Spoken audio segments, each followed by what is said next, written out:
Ok, ya estamos grabando en clase, la clase. Entonces, retomamos este detalle, que es cómo leer esta tabla, ¿no es cierto? A ver, presten atención, por favor, porque hay varias maneras, ¿no? Entonces, acá dice, lo que está encerrado en los circulitos es lo que me voy a concentrar, ¿no es cierto? Que es la frecuencia acumulada absoluta y la frecuencia acumulada pero porcentual, ¿no es cierto? Entonces, ¿qué puedo decir? Que 15 estudiantes, ¿no?, que representan el 75%, ¿no es cierto?, tienen un peso, ¿no?, desde 52 kilogramos hasta 87,4 kilogramos. ¿Ok? Repito, 15 estudiantes que representan el 75% del salón, ¿no?, o de la clase, ¿no?, tienen un peso desde 52 kilogramos hasta 87,4. ¿Ok? Es la primera forma. La segunda forma, sigo leyendo lo mismo. Hay 15 estudiantes que representan el 75% de la clase, tienen en promedio hasta 83,9 kilogramos. ¿Ok? Repito esta segunda forma. 15 estudiantes que representan el 75% de la clase tienen en promedio hasta 83,9 kilogramos. ¿Ok? Entonces, recuerden que la frecuencia acumulada es hasta, ¿no es cierto? O sea, desde un valor mínimo hasta un valor máximo. Nada más, solo que en este caso hay que poner desde 52 hasta 87,4. Y en promedio es la marca de clase, 83,9. ¿De acuerdo? Esa es un poco la idea. Ok, si tenemos esa inquietud, ¿no es cierto? A ver, en este caso, igual, ¿no es cierto? A ver, ¿cómo ustedes podrían definir o construir el concepto, si hubiera algún voluntario, el tercer intervalo? A ver, ¿cómo lo podrían leer, por favor? ¿Algún voluntario?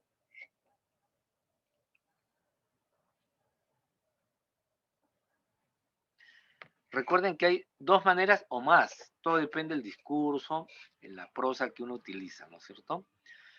El castellano a veces es una de las cosas que tiene, ¿no es cierto? No sé si es a favor o en contra, de, podemos utilizar varias formas, ¿no es cierto?, de decir lo mismo. Pero queremos hacerlo de la manera más práctica, ¿no? Acá digo, en la frecuencia acumulada absoluta, la frecuencia acumulada porcentual. 7 estudiantes que representan el 35% tienen un peso desde 52 hasta 73,2 kilogramos. ¿Ok? La primera forma. ¿Cuál sería la segunda forma? 7 estudiantes que representan el 35% de la clase tienen en promedio hasta 69,7 kilogramos. ¿No? Estoy leyendo esto. ¿Ok? Y estamos leyendo la frecuencia acumulada porque estoy sobreentendiendo que la frecuencia es absoluta, no hay ningún problema en ellas, ¿cierto? La frecuencia absoluta, simple, 4, por ejemplo, ¿qué significaría? Que hay 4 estudiantes que tienen un peso, ¿no es cierto?, que tienen un peso, ¿sí?, entre 66,2 y 73,2 kilogramos. 4 estudiantes, ¿no es cierto?, tienen un peso en promedio de 69,7, ¿no?, kilogramos. ¿Ok? También puedo decir que hay 4 estudiantes que representan, ¿no es cierto?, el, el, el 20%, ¿no es cierto? 4 estudiantes que representan el 20%. ¿Ok? Pesan entre 66,2 y 73,2. O también puedo decir que 4 estudiantes que representan el 20% del salón pesan, ¿no es cierto?, en promedio 69,7. ¿No? Cuando hay frecuencia acumulada digo hasta, ¿no es cierto? Pero cuando es frecuencia absoluta, simple, siempre pongo en promedio ese valor. ¿Ok? Bien, entonces ya tienen dos maneras importantes de poderla explicar la tabla, ¿no? Como digo, hay otras formas también adicionales, pero creo que esas son las más útiles por ahora. ¿Sí? Bien, ¿qué es lo que nos falta ahora con respecto a este detalle de este tipo de cuadro. Lo que nos falta ahora es el gráfico, ¿no es cierto? Entonces, siempre en una gráfica de frecuencias, de distribución de frecuencias, el eje horizontal son las variables, los valores de las variables, ¿no es cierto? En este caso, los pesos, ¿no? Los pesos.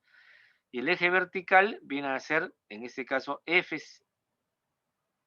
minúscula, que es la frecuencia simple, absoluta. Esta es la frecuencia acumulada. Y esta acá tiene la frecuencia acumulada, ¿no es cierto? Entonces, en los dos primeros casos se le llama histogramas, a seca, ¿no es cierto? Los histogramas. ¿Y cuál es la diferencia de estos histogramas con las barras? Que son barras juntas, pegadas, ¿no es cierto? Son las barras pegadas, nada más. ¿Ok? Entonces a ellos se le llama histograma. Esto también es un histograma, pero en la frecuencia acumulada, que son barras juntas. ¿Sí? Y el tercer caso le hemos llamado ojiva, porque son los puntos, ¿no es cierto? Nada más. ¿De acuerdo? Claro, esos puntos también yo podría trasladarlo a estos puntos que están acá, en este histograma. Pero la ojiva propiamente, ¿qué viene a hacer? Viene a ser esta línea poligonal, ¿no es cierto? Y como hemos señalado, ¿por qué le llamo poligonal? En este caso, porque no es cerrado el polígono, ¿no? Estas líneas que están juntándose no lo he cerrado. Eso se cierra. ¿Cómo se puede cerrar? Si yo hago una prolongación de la parte inferior hasta que cruce con alguno de los ejes, ¿no? Y en este caso también, en el extremo superior en este caso, si yo lo bajo abruptamente, ¿no? Y lo cierro, lo puedo cerrar, ¿no? Y ya es un tema arbitrario de cómo ustedes quieren indicarlo como poligonal, que es el que generalmente se menciona, o como un polígono. Poligonal son líneas abiertas, es una figura abierta, es una región abierta, mientras que el polígono viene a ser una región cerrada, o sea, es una figura cerrada. ¿Ok? Bueno, y sobre eso, después la idea era un poco ver estos ejemplos, que me gustaría que ustedes también lo trabajen, y ustedes pueden decir, ahora les puedo preguntar si estos dos gráficos son, ¿no es cierto?, los mismos. Pueden aparecer que no son los mismos, ¿no es cierto? Porque aquí hay, en el primer gráfico de la poligonal, 4 categorías, mientras que aquí hay 5 categorías. Entonces, no son datos iguales, ¿sí? O sea, son dos datos diferentes. Entonces, como hemos visto en los casos anteriores, con el gráfico podemos reconstruir o podemos construir la tabla, ¿no es cierto? En el caso de las barras, o mejor dicho, el histograma, es más o menos fácil, ¿no es cierto? Pero en el caso de la poligonal, les hago recordar lo siguiente. Ustedes han utilizado el papel milimetrado en alguna oportunidad. ¿Sí? ¿Han trabajado Sí, el papel? profesor. Sí, ¿no es cierto? ¿Y para qué es el papel milimetrado? Para aproximar lo mejor que se pueda, ¿no? La escala también. La escala, ¿no es cierto? Construir la escala. Entonces, esto de acá, ya está. La primera línea, el primer punto, la categoría 1, ¿por dónde choca? 2.5, ¿no? Entonces ya sé. O sea, categoría 1 es 2.5. Acá. Categoría 2, ¿no es cierto? ¿Está en dónde? Más o menos entre 4 y 4,5, pero es más cerca de 4,5. Entonces ustedes le dirán pues un valor 4,4, por ejemplo, ¿no? El tercera categoría está en 4,5, ¿no? Y finalmente la cuarta categoría, ¿dónde está? Está más cerca, a ver, hace una aproximación entre 3 y 3,5, pero está más cerca a 3, 3,2 diríamos, ¿no es cierto? Como gusta. Entonces sí se puede construir con aproximación. Y en el caso de en la segunda gráfica, igual, ¿no es cierto? Acá está en 40, acá está en 50, acá está en 70, acá está un poquito más de 60, entonces podríamos hacer 61, 62, ¿no? Y ese acá nuevamente regresa a 40, ¿no? Entonces se puede trabajar también desde la gráfica hacia la tabla, ¿de acuerdo? Bueno, nos vamos a quedar hasta acá porque ya son 3 minutos y nos vamos a quedar en analizar los diagramas de tallo y hojas, ¿ya? Que es otra forma de sintetizar la tabla y un gráfico, ¿ya? Ok, Entonces, el día viernes confirmamos y recuperamos el domingo. Ustedes me confirman, por favor, este viernes para cerrar la reunión. ¿Ok? Bien, gracias. Disculpen el inconveniente, pero bueno, eso nos pasa en cualquier momento. Baja la señal o bueno, hay una interrupción de la red, ¿no? Ok. Nos estamos viendo entonces el día viernes. Buena suerte. La asistencia es que todos han asistido, entonces no hay ningún problema. ¿Ya? Ok.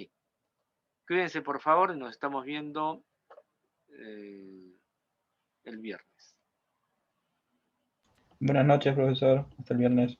Cuídense por favor. Buenas Gracias, más noches. bien. Buenas noches, profesor. Hasta luego. Buenas noches. Cuídense por favor. Y vamos a ver la asistencia.